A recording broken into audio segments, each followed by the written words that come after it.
Welcome. I'm Jack Jobe, your host.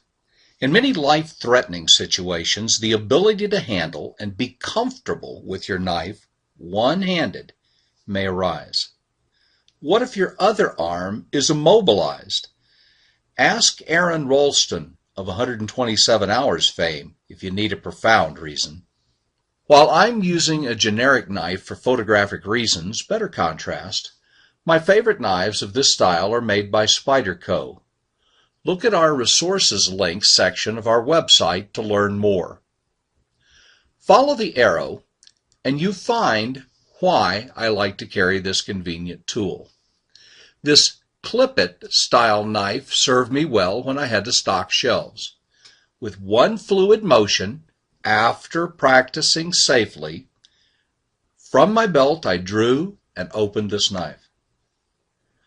Let us talk of knife parts so we understand each function. By defining terms in life with people, you can cut out on mistakes if they're honest. Our first term, the blade, holds our cutting edge. Folding knives allow this dangerous tool to be carried safely and unobtrusively. The blade lock is tucked into the compartment with the blade when it's closed. When open, the lock prevents the blade from swinging shut on the holder's hand. The exterior case can be made from metal to decorative. Knives become very personal if you truly understand the responsibility of the power you're holding.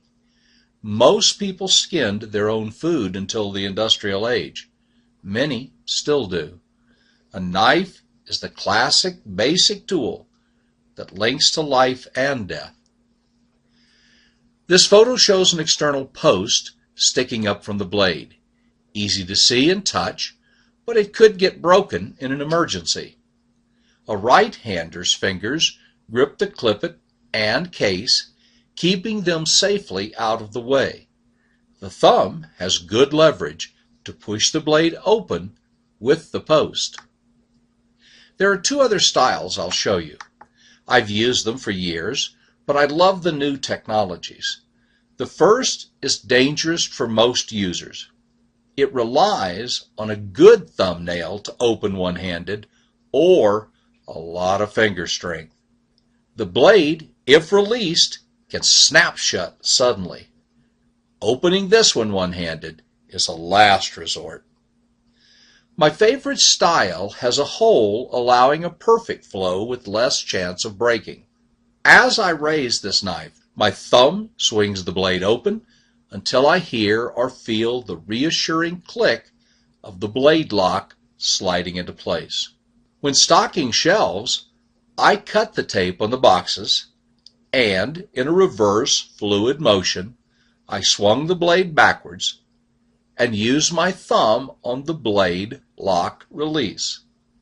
Notice my friend gravity points the blade directly downward. I protect my fingers by having them pressed against the safety guard at the bottom of the blade shaft. By turning the case back over, I use my thumb to safely close the blade. Two closing remarks. Knives are dangerous tools and must be used consciously and with great respect. Let me remind you of Aaron Ralston's story again. The proper equipment solves problems more quickly. I leave you with a strong bit of survival philosophy. You are only as sharp as your knife. Dull blades have done more harm than sharp ones because they don't work properly. Everyone respects a really sharp blade. You can almost feel that thought. So be careful and be prepared.